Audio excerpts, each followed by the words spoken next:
Hey, it's Frank with Game 3 of the Grand Finals of Discovery Cup here on Lost Hope. It's Argros versus Try. There's Try with another vault opener.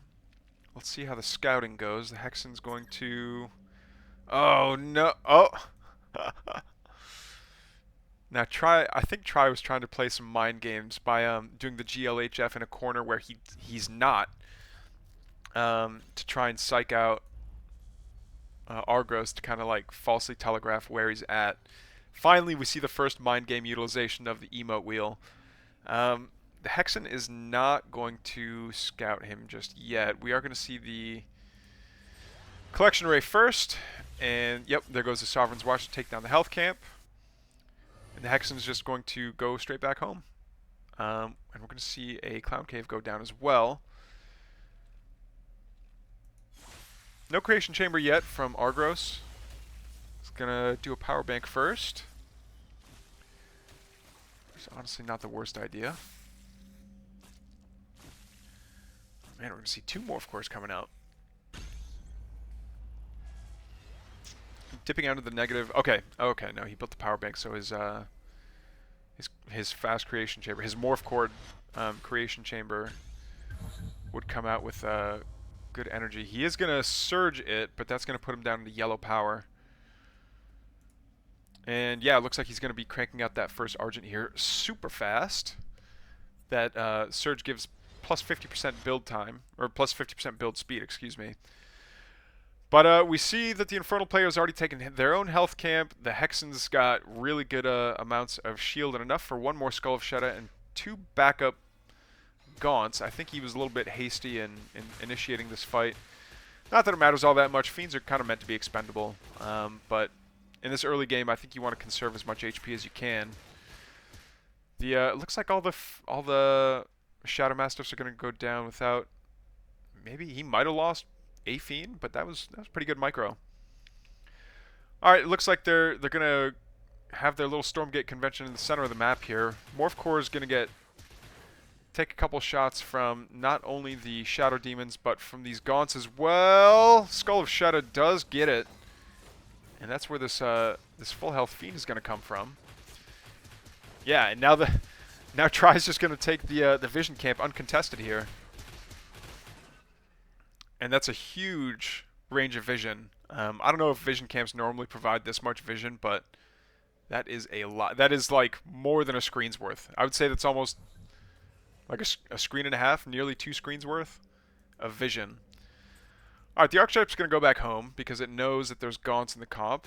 But Infernal player is going to come around with his Fiends, a couple of Brutes. Are you going to manually split that one? No need to. And take out the Speed Camp. You should get the Speed Camp, though, if you're going to kill the stuff there. He's not, though. He's just going to walk right past the Muad'Dib. And, oh! Catches one Argent. He might catch all these Argent. Yeah, he is.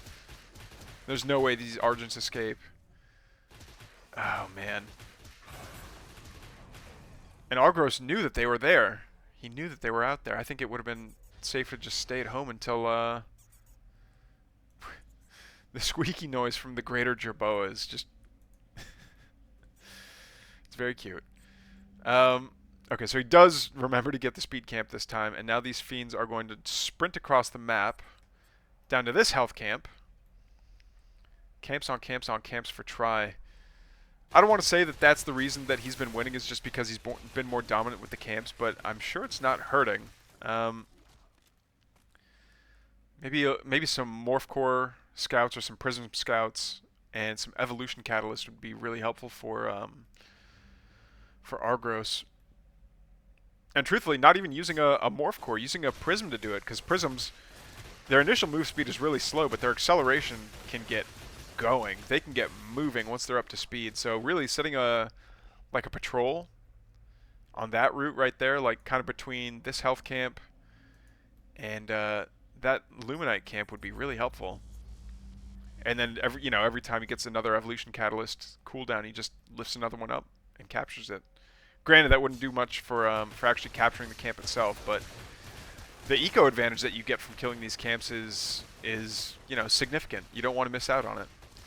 So many fiends surrounding the Bruiser. It does go down super quick. The Brutes handle it just fine. And now, yeah, Try's just being absolutely dominant with these camps. But he's going to go home, maybe just to top up the white health.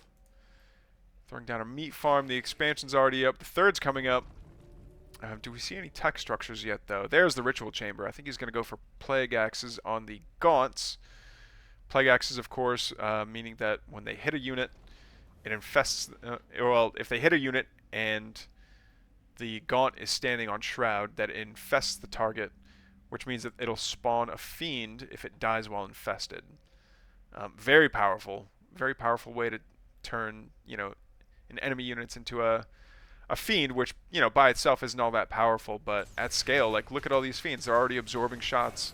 They're absorbing volleys from these Argents. And yeah, they're just, the concave from the Gaunts here is just insane.